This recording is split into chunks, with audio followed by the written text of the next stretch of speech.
This video is probably going to be one of the last productions and the conclusion of this Brown anesthesia residency chapter in my life. I'm pretty happy with how it turned out.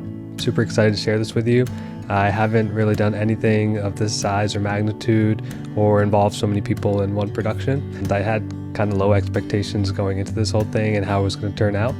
But after listening to this probably half a dozen to a dozen times, I am very excited to share with you this 25-minute clip of 10 of my co-residents basically talking all about how they got through this past year, how much they've grown, what sort of obstacles they've overcame. And I think it's very inspiring to anyone who's thinking about the field or who's in the field or who has gone through the process. One of my biggest takeaways is that amongst a common theme that you will hear throughout this whole conversation, every individual person has their own experience and their own perspective throughout this process. Thank you all for tuning in and listening or watching along.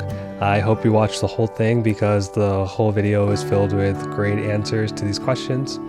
Enjoy. What was something you were anticipating? What was something you were anticipating into this year and going into this year, and how did it play out? How did it play out? And how did it play out? UCA1, I knew we were going to kind of start off being one-to-one for about a month or so with the attendings, but I was kind of anticipating like a slower development of like independence that you're given. It just kind of goes to show like how quickly we end up developing skills, and eventually your attending starts feeling more and more comfortable and you do more and more things on your own. I think one thing that I was anticipating was like I felt like I was going to be watched over way more closely for a much longer period of time. You come to med school and there's kind of this structure of how things are done, when things are due, and you're kind of just guided through it, and it's really easy to follow.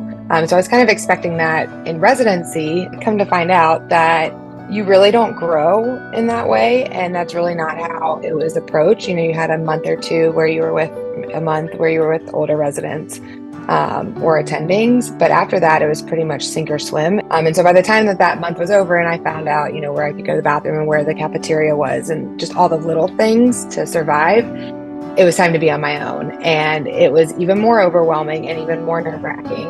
I guess the thing I was anticipating the most was just stepping foot into the operating room. I knew since I was probably about like 10 years old that I wanted to do anesthesia.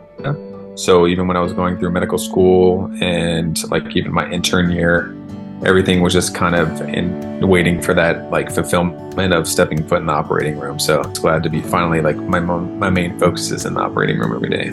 Oh man, I think going into CA 1 year, I knew there was going to be so much information we had to learn that just the sheer magnitude of it, I think, was very intimidating. But that being said, I think everybody was very patient in the OR, especially like with our intubations, with our IVs, with our A-lines, literally everything that we did not know how to do coming in. So I think looking back from like day one when we were 2-to-1 to now, it's just like crazy looking back. And I'm really excited for the new CA ones to come so we can pass along what we've learned too. I was pretty nervous in coming to the East Coast from a cultural aspect.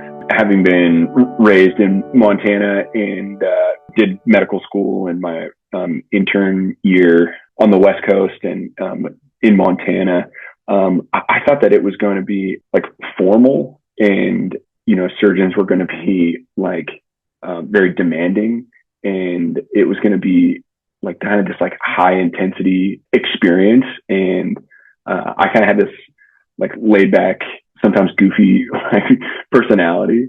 I was like, oh boy, I don't know how I'm going to get along out there. I think it's going to be a really good experience. I wanted to come here and I wanted to get really good training, and that has held true. But I have just been like so wrong about the like harshness, like stereotype that I for some reason had in my mind of like the East Coast. Everyone has just been like super kind, down to earth, incredibly intelligent, and I don't know, I was nervous, and there was no need to be. It's kind of the point of all that. I think I was anticipating getting my first round of critical care experience and exposure. I hadn't really done a lot of work in the ICUs prior to coming into CA2 year.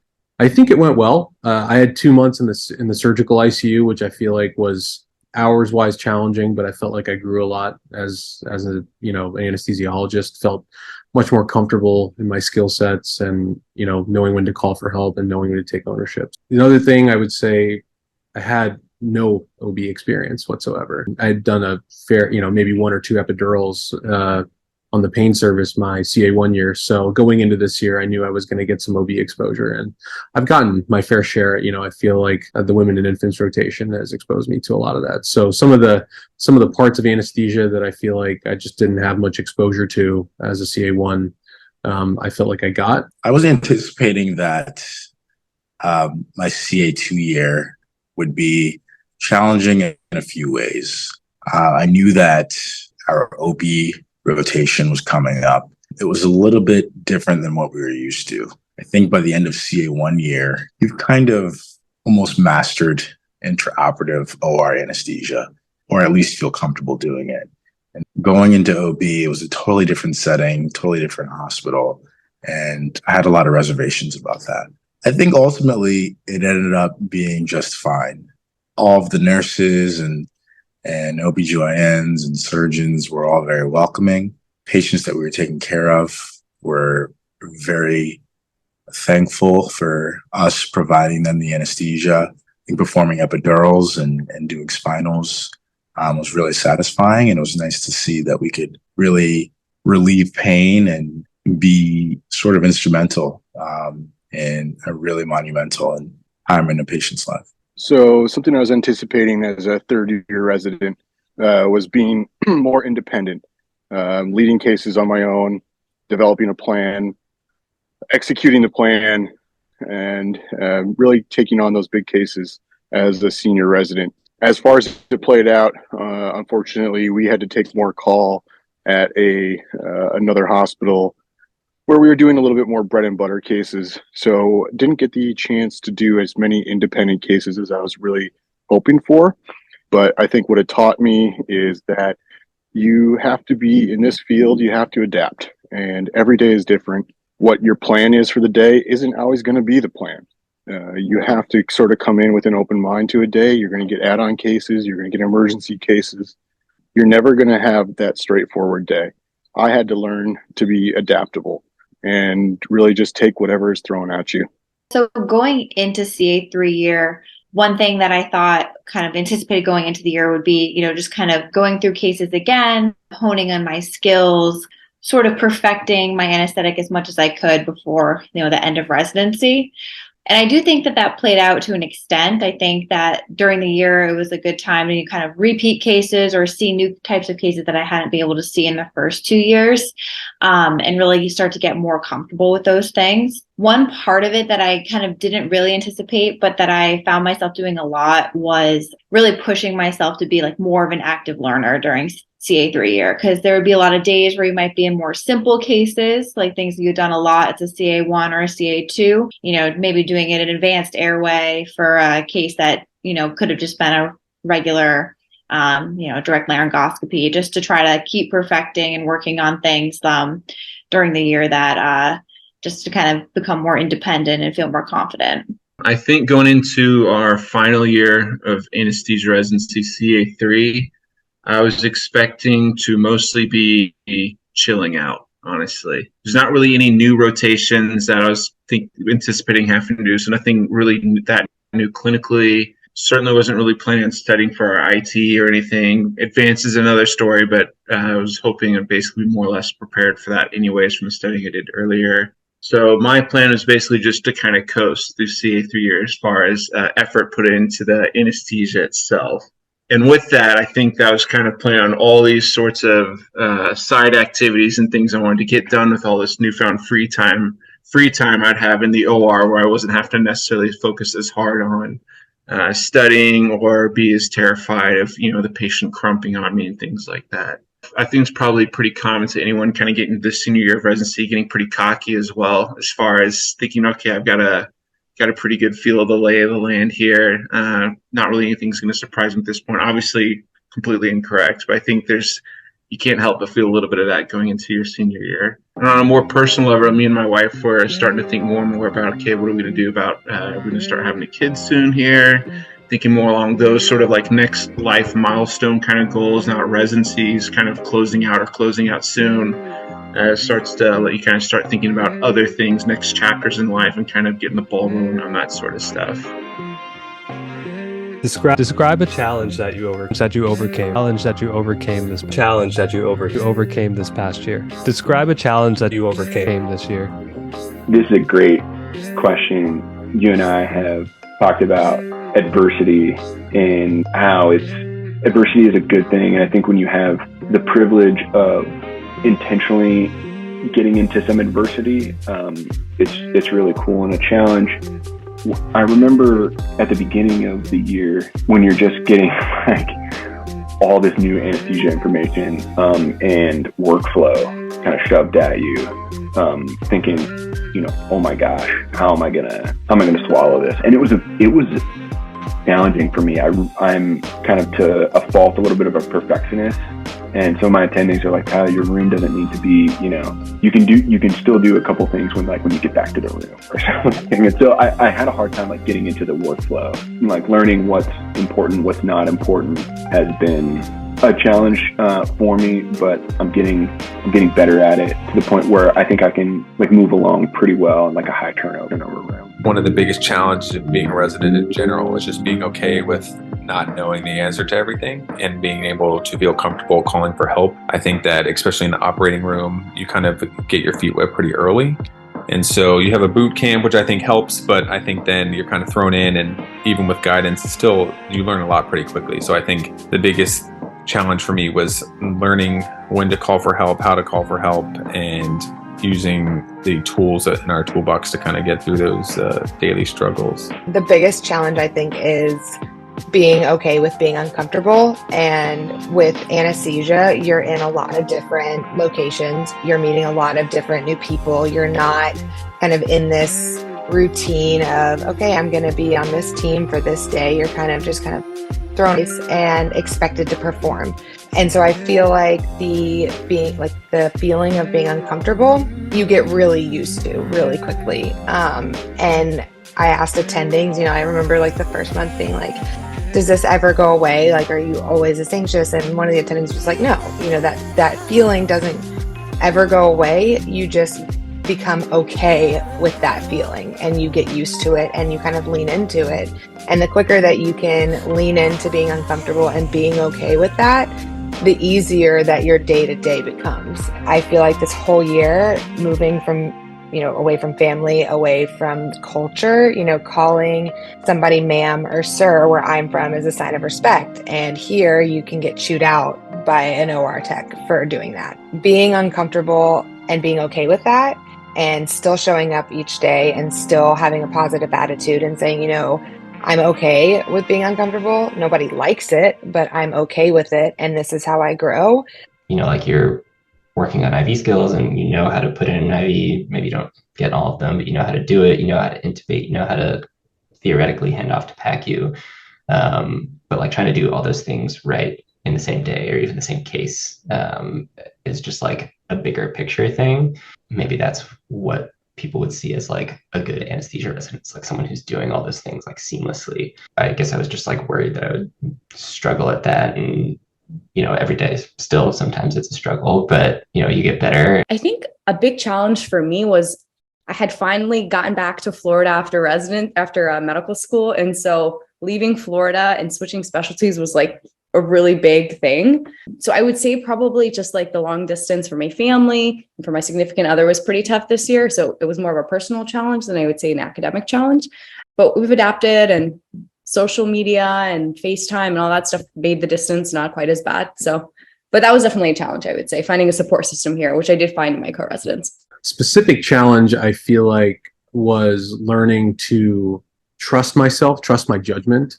I've had experience being a resident before, but the skill sets, the situations, the responsibilities are different. I think from my prior experiences to being in anesthesia, especially when you are in a room by yourself and there are many things to keep track of, the patient, the surgery, the anesthetic plans. I feel like there was, at the end of my intern year, CA1 year perhaps, I felt like I had some of the basics, but when I felt outside my comfort zone, it was easier for me to potentially call for help. I guess perhaps having more autonomy this year, I've learned to trust my judgments, obviously still, call for help, but to be a little bit more confident in how I go about things. And I found that in terms of clinical management and definitely in terms of procedural skills, that served me well. Ever since I started anesthesia residency, ultrasound mechanics and ultrasound dexterity has always been a challenge for me. It got to the point where if I knew I had to do a block on a patient or an ultrasound guided IV or arterial line, it would give me a little bit of anxiety. I really wanted to get down to the bottom of how to sort of master it and ask other residents and other attendings who are really savvy with ultrasound on sort of tips that they use to improve and master ultrasound. And so I really made it a point during this year to really try to just get in my reps and not be afraid and be okay with making mistakes and then learning from them. One of the big challenges this year was really about being more confident in like making decisions on my own. In the first 2 years, CA1 especially, and then CA2 year, you're kind of getting like directed around a lot, like being told what to do for a lot of things. And like you're going through all these new rotations that you don't know a lot about. And as you're going through that, you're kind of just like doing what people tell you to do. So I think one thing that was kind of hard about this year was really getting, and it was a good thing, we was getting really like pushed to think for yourself and make your own decisions and then back up those decisions. Like, I just think back to CA1, you're feeling like literally everybody in the operating room knew way more than I did, like even like the circulating nurse, like everybody. And then I feel like kind of getting the confidence going through residency and then especially this year to kind of assert yourself in that, like you are the, expert anesthesia provider in the room at a lot of the times. And that, kind of having the confidence to kind of communicate with the surgical providers and the nurses and kind of, get your point across and your intentions across. I'm not sure it would be like a personal challenge or anything that I necessarily overcame. I think it was more of like a class-wide challenge that's you're keenly aware of. Is like when our program had to take over one of the OB hospitals, which in the grand scheme of things, certainly makes sense as to the merits of doing it. And again, getting very good at epidurals is very nice as well. It's probably the one thing I was a little worried about before CA3 year. That being said, I think a lot of people weren't super happy about the way the call schedules worked out and being stuck over there way more than, doing the traumas and things like that at Rhode Island. So I'm not so sure it was necessarily a challenge kind of thing, but I thought it was going to be way worse than it ended up being, if that makes sense. So like in October, or I guess it was November when I first heard about it, I was like, oh my God, this is going to be mass mutiny, pandemonium. And then, I think we've just got such an awesome class. Like everyone just kind of was like, all right, guess we got to do this, and just tuckered through and did fine. As far as like our hours, how it worked out, because our class is like half the size of the CA1 class. So the call burn really was pretty heavy sided on us. But again, people just kind of got through it, which I was pretty impressed by. I thought it was going to be way worse than it ended up being. I think that was mostly because of the fortitude of you guys, like all of our class.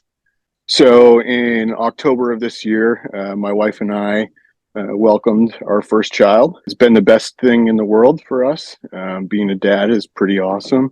First Father's Day just a couple days ago. The challenge really is how to balance home life with work life.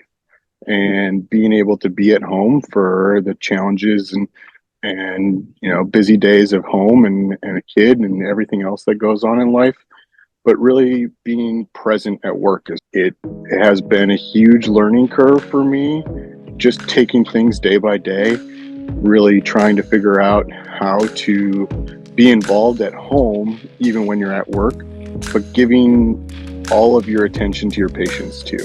Because ultimately, as an anesthesiologist, that's what we're here for. We're here to take care of our patients. That's our number one priority, and make sure that they're safe and healthy.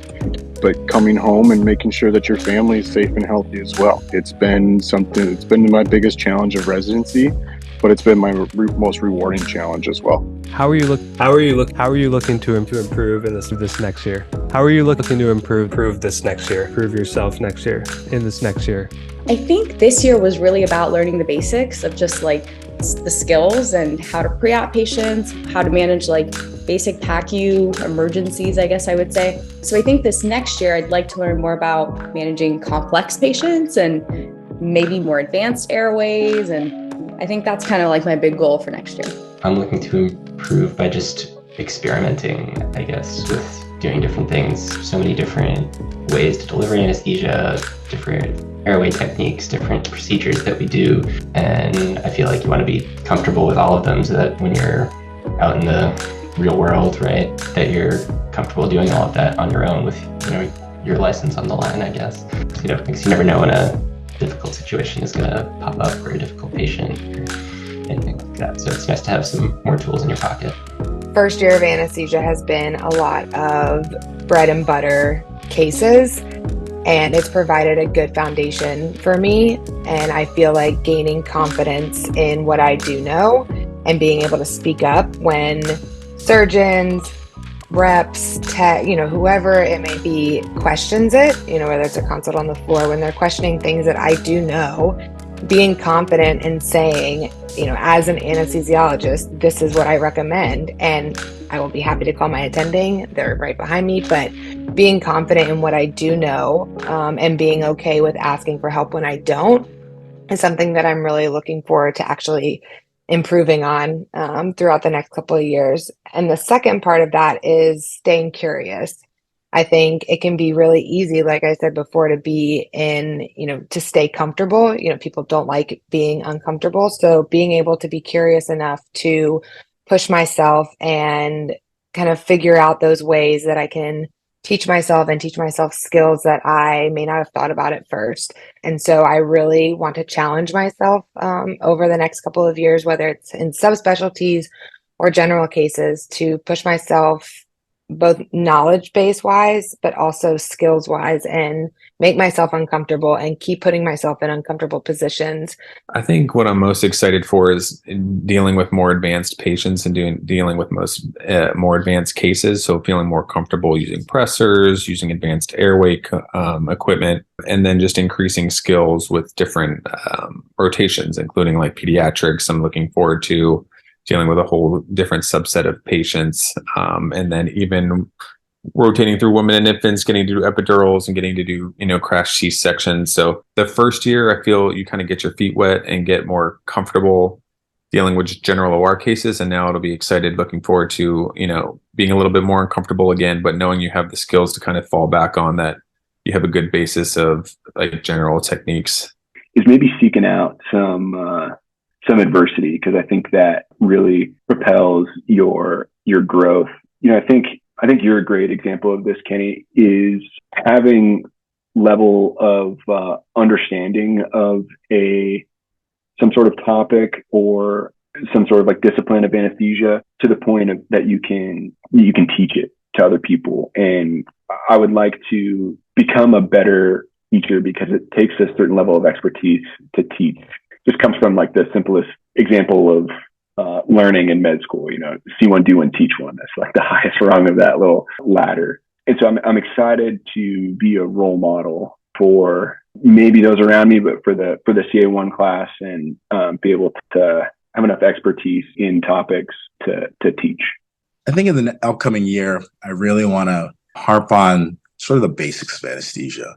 During CA1 and CA2 year, things like organization of your lines, even something as simple as labeling your medications. Those are things that we sort of consider second nature. And sometimes in the more complex cases, organization can fall by the wayside. And so in the upcoming year, I want to make sure that I still prioritize things like organization, prioritize just the little details. And I want to fine tune some of the skills that I think will be really important in fellowship and once I become an attending.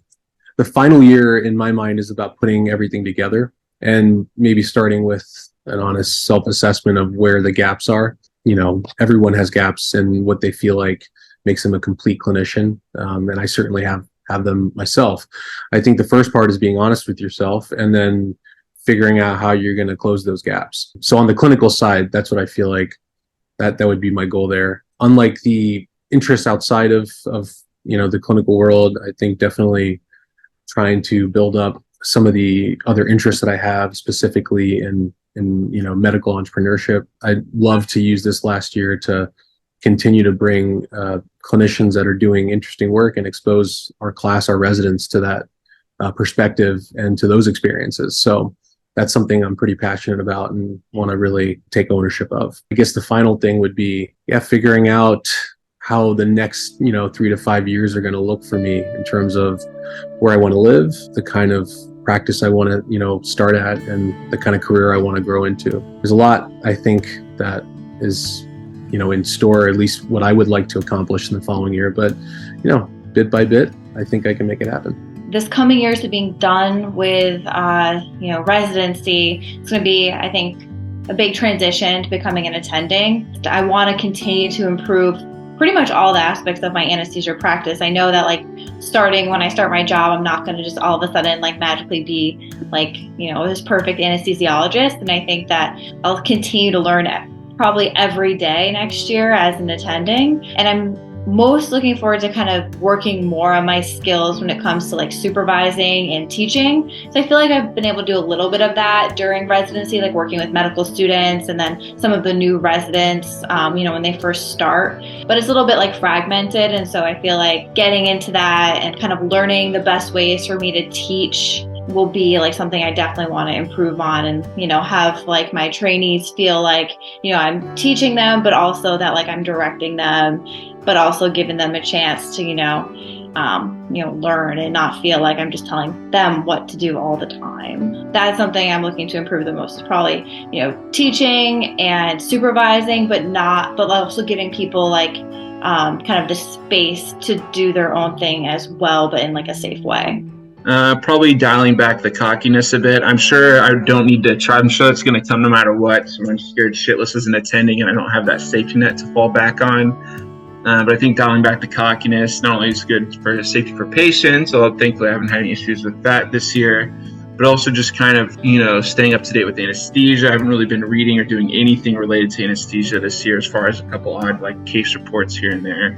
I think you had mentioned the idea of just kind of flipping open, the anesthesia article that we get every month, and just kind of basically glancing through a couple of the articles, ASA monitors, things like that, just to kind of stay broadly aware of what's going on, which I have not been doing at all, but I think I definitely want to start incorporating that into some sort of daily routine or weekly routine. And then again, just not getting too cozy with the clinical skill set either, not just, doing Versed, Fent, Prop, Tube kind of thing, but still trying to mix it up and keep things a little bit interesting. I don't want to fall into too much of a lazy habit, which I think I've done this year, gotten a little lazy. Next year, I'm going to be a general anesthesiologist in a private practice in Minnesota. I really am anticipating this next year to be a steep learning curve from one of a trainee to someone who is now overseeing cases and is the name on the chart.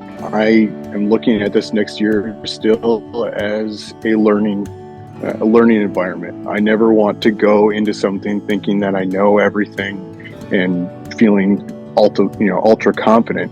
I want to make sure that I go in with an open mind, sort of learn from my colleagues, make sure I am paying attention to how they do things. You're going to have to always work on your craft, work on your skills, and I want to go in to see how things are done in the world of outside of training medicine.